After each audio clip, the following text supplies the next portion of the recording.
दोस्तों क्या हो अगर आपको कोई बुली करे और आप उसका बदला इस तरह से लें कि आप लोगों को ज़ोंबी बनाना शुरू कर दें सिर्फ और सिर्फ अपना बदला पूरा करने के लिए। कुछ इसी तरह की कहानी है आज के इस फिल्म की, जिसका नाम है अनह्यूमन। तो चलिए जानते हैं। इस कहानी की शुरुआत होती है तो हम एवर नाम की एक लड़की को देखते हैं जो कि अपने उम्र की लड़कियों से एकदम अलग, एकदम जुदा थी। उसे ना ही फैशन, ना ट्रेवल और ना कोई दिखावे में कोई इंटरेस्ट था। और यही वजह होती है कि एवर ज्यादातर घर पर ही रहना पसंद करती है। लेकिन उसकी माँ के जिद करने पर उसके कॉलेज में हो रही एक ट्रिप पर जाने के लिए वो तैयार हो जाती है। अब यहाँ पर एवर को पिक करने के लिए उसकी एक बेस्ट फ्रेंड टैमरा आती है जो कि एवर से एकदम अलग थी। एवर जितनी इंट्रोवर्ट थी तो टैमरा उतनी ही एक्सट्रोवर्ट और फैशनेबल लड़की थी। और यही वजह थी कि कॉलेज में उसे सब लोग पसंद किया करते थे। खैर अब टैमरा एवर को लेकर यहाँ से ले जाने लगती है, लेकिन बातचीत में ये लोग एक लड़के को अपनी गाड़ी से टक्कर मार देती हैं, जो कि और कोई नहीं बल्कि इन्हीं के कॉलेज में पढ़ने वाला एक लड़का रैंडल था।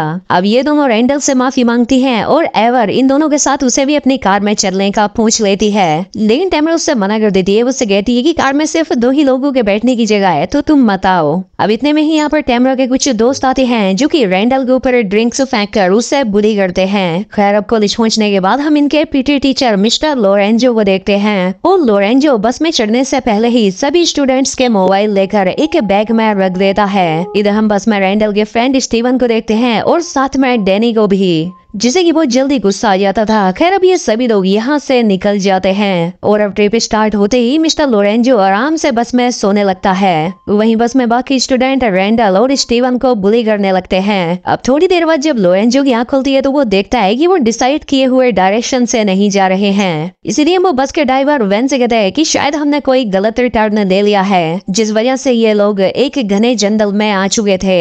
अब हम यहाँ पर ये भी देख पाते हैं कि अक्सर लोरेंजो भी वैन बुली किया करता था और इसी बीच इनकी बातों में इनकी बस से कोई चीज टकरा जाती है, जिस वजह से इनकी बस का बैलेंस बिगड़ जाता है और बस क्रैश हो जाती है। और इस क्रैश की वजह से जेसी नाम की लड़की बुरी तरह से इंजर्ड हो जाती है। अब ये सभी लोग उसकी मदद करने के लिए जैसे ही जाते हैं कि तभी इन्हें बस के ऊपर से किसी के चलने की आवाज आती है। अब ये लोग अपने आसपास भी नोटिस करते हैं तो पाते हैं कि बाहर का माहौल भी एकदम से बहुत क्रीपी हो चुका था। और इसी बीच इनके बस के रेडियो पर मैसेज आता है कि शहर में एक केमिकल वायरस बहुत ही तेजी से फैल रहा है। अब इससे पहले इन्हें कोई और जानकारी मिलती लोरेंजो उस रेडियो को बंद करवा देता है। अब इसी बीच बस के दरवाजे पर एक अजीब सा आदमी आकर उसे नॉक करने लगता है। अब लोरेंजो दरवाजा खोलने के लिए जाता है, हालांकि सभी लोग उसे मना करते हैं, लेकिन वो किसी की नहीं सुनता और दरवाजा खोल देता है। ये अजीब सा आदमी जो कि शायद एक ज़ॉम्बी था, वो सीधा ही लोरेंजो पर हमला कर देता है, वो उसे जख्मी कर देता है। अब ये सब होता देखकर बाकी स्टूडेंट्स बहुत ज्यादा डर जाते हैं और वो इमरजेंसी डोर से बस से बाहर आ जाते हैं। अब बाहर आते हुए ही एवर अपनी क्लासमेट कैंडी को चाहते हुए भी नहीं बचा पाती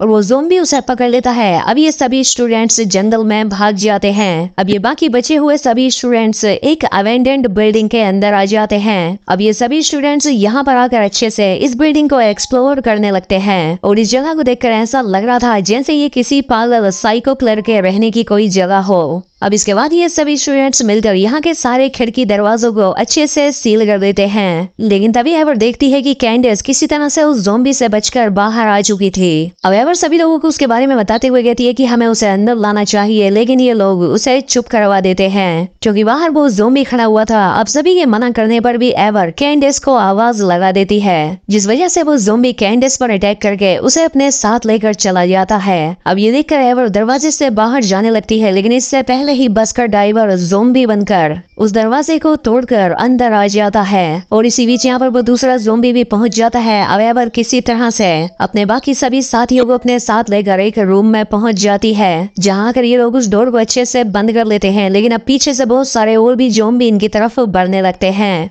अब हंट जाकर उन ज़ॉम्बीज से फाइट करने लगता है और वहीं स्टीवन एक दीवार तोड़कर इन सभी को वहां से बाहर निकालने लगता है। अब डैनी भी हंट की मदद करने के लिए उन ज़ॉम्बीज से फाइट करने लगता है, लेकिन उसकी आंखों के सामने ही वो ज़ॉम्बी हंट को अपनी तरफ खींच लेते हैं। अब डैनी भी उस वॉल की मदद से वहां से बाहर निकल जाता है और उस जगह को कवर करके ये लोग दूसरी जगह पर पहुंच जाते हैं। अब डैनी हंट को ना बचाने के गिल्ट में एवर से बहसबाजी करने लगता है अब ये सभी लोग काफी फ्रस्ट्रेट हो चुके थे, इसीलिए ये एक दूसरे पर ही अपना गुस्सा निकालने लगते हैं। लेकिन तभी ये सभी लोग नोटिस करते हैं कि इनके आसपास रखे मैनिक्विन्स उन्हीं की तरह ही ड्रेस अप करे हुए थे, जिसका मतलब ये था कि किसी ने पूरी प्लानिंग के साथ ही इन लोगों को यहाँ पर ट्रैप किया है। अब इससे पहले ये लोग और कुछ समझ पाते कि वैन यहाँ पर पहुंचकर इन सब पर अटैक कर देता है। अब स्टीवन किसी तरह से हिम्मत दिखाते हुए वैन को काबू करता है। वो उसका सर फोड़कर उसकी जान ले लेता है। यहाँ पर स्टीवन की पर्सनैलिटी पूरी तरह से चेंज हो गई थी, यानी कि जहाँ सालों से सभी स्टूडेंट्स उसे बुली किया करते थे, आज उसी ने इन सब की जान बचाई। वहीं यहाँ पर एवर को कुछ यूज सिरिंजेस मिलती हैं, लेकिन वो उन्हें ये सोचकर इग्नोर कर देते हैं कि शायद वैनर डग लेता था। तभी यहाँ पर अचानक से एनी की तबीयत खराब होने लगती है, क्योंकि ज़ोंबीज़ से लड़ाई करने के बीच ही उसे किसी ज़ोंबी ने काट लिया था। अब देखते ही देखते यहाँ पर डैनी काफी अग्रेसिव हो जाता है और उसकी आवाज सुनकर इस तरफ एक ज़ोंबी बढ़ने लगता है। वो ज़ोंबी सीधा अपने साथ डैनी को लेकर बिल्डिंग से नीचे गिर जाता है। ये देखकर इन सभी को लगता है कि शायद अब ये दोनों मारे गए, लेकिन थोड़ी ही देर बाद डैनी कुछ अजीब सी पोजीशन के साथ खड़ा होता है और जंगल की तरफ भाग जाता है। ये देखने के बाद ये सभी लोग प्लानिंग करने लगते हैं और यहाँ पर रैंडल कहता है कि मदद आने तक हमें इसी जगह पर रुकना चाहिए। लेकिन एवर इन सभी से कहती है कि दोस्तों, हम बिना खाने और पानी के यहाँ पर ज्यादा देर तक नहीं रुक सकते, इसलिए हमें बाहर जाकर खुद के लिए मदद ढूंढनी ही होगी। दरअसल बस के अंदर इन सभी के फोन रखे हुए थे, जहाँ जाकर ये अपने लिए मदद बुला सकते थे। अब बाकी सब लोग उसकी बात नहीं मान रहे थे, इसलिए वो तय करती है कि वो अकेले ही जाकर इन सब के लिए भी मदद ले आएगी। अब एवर यहाँ पर बिना किसी की बात माने यहाँ से जा रही थी, लेकिन स्टीवन उसे रोक लेता है। अब स्टीवन के काफी रोकने के बाद भी एवर नहीं मानती और अब इसीलिए स्टीवन भी उसके साथ चला जाता है। खैर अब किसी तरह से ये लोग बस तक तो पहुंच जाते हैं और इन्हें वो फोन्स का बैग भी मिल जाता है, लेकिन उसमें अब वो सारे फोन टूटे हुए थे। अब इसी बीच एवर बस में लगे रेडियो को नोटिस करती है और उसे प्ले करने पर बाकी सभी जगह पर एकदम नॉर्मल पॉडकास्टिंग चल रही थी। यहाँ पर एवर को पता लगता है कि इस रेडियो में एक टैप लगी हुई थी, जिससे प्री रिकॉर्डेड मैसेज बार बार प्ले हो रहा था। अब ये सुनकर इन लोगों को पूरा यकीन हो जाता है कि किसी ने इन लोगों को यहाँ जानबूझकर फंसाया है और इतने में ही पीछे से स्टीवन एवर को इंजेक्शन लगाकर उससे बेहोश कर देता है, लेकिन एवर अभी पूरी तरह से बेहोश नहीं हुई थी। यहाँ पर एवर को पता लगता है कि स्टीवन और रैंडल ने ही ये सब कुछ प्लान किया था और अपने इस प्लान में इन लोगों ने बस ड्राइवर वैन को भी शामिल कर लिया था और साथ ही उन्हें एक ड्रग डीलर से एक ऐसे ड्रग के बारे में पता चला जिसे लेने के बाद इंसान थोड़ी देर तक ज़ोंबीज़ की तरह एक्ट करते हैं। दरअसल रैंडल और स्टीवन हीरो बनना चाहते थे और अपने साथ हुई पुलिस का भी वो बदला लेना चाहते थे और इसीलिए उन्होंने ये सब किया। वो ड्रग डीलर और वैन भी वो ड्रग लेकर ज़ोंबी की तरह ही एक्ट कर रहे थे और साथ ही उन्होंने कुछ और लोगों को भी इस काम के लिए हायर किया था।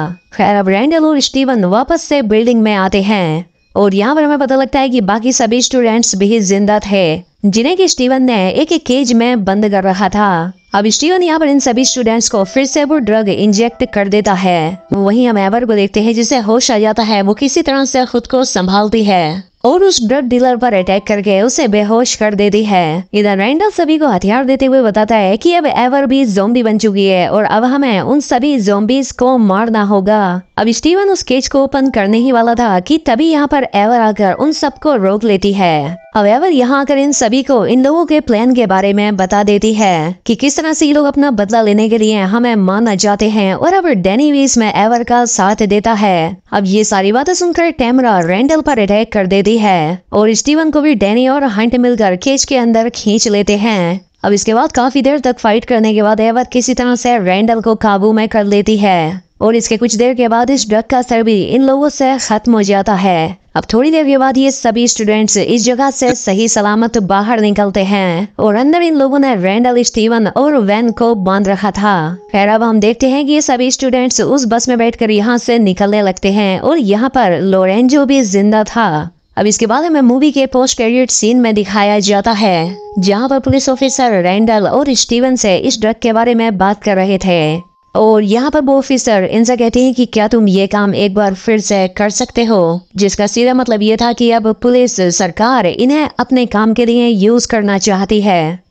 और साथ ही ये हिंट भी कि इसी कॉन्सेप्ट पर शायद हमें आगे और भी इस फिल्म के पार्ट देखने को मिले, लेकिन ये कहानी, ये फिल्म अब यहाँ पर इसी के साथ एंड हो जाती है। दोस्तों वैसे देखा जाए तो इस फिल्म का कॉन्सेप्ट तो काफी अच्छा था, सिवाय इस फिल्म की प्रेजेंटेशन को छोड़कर, क्योंकि असली ज़ोंबी बनना तो एक फिजूल की बात लग सकती है, लेकिन इंसानों को इस तरह से एक्सपेरिमेंटली मॉडिफाइड करके ज़ॉम्बी बनाया जा सकता है, जैसा कि हमें इस फिल्म में दिखाया गया है कि ये लोग एक ड्रग की मदद से इन लोगों को कुछ समय के लिए ज़ॉम्बी बना देते हैं, लेकिन बाद में वो वापस इंसान भी बन जाते हैं। बाकी दोस्तों, आपकी इस फिल्म को लेकर क्या राय है, हमें कमेंट में बताएं। और आपको इसी तरह की साई-फाई एडवेंचर मूवी देखना पसंद है तो हमारे चैनल को सब्सक्राइब भी कर दें। मिलते हैं हमारी अगली शानदार वीडियो में।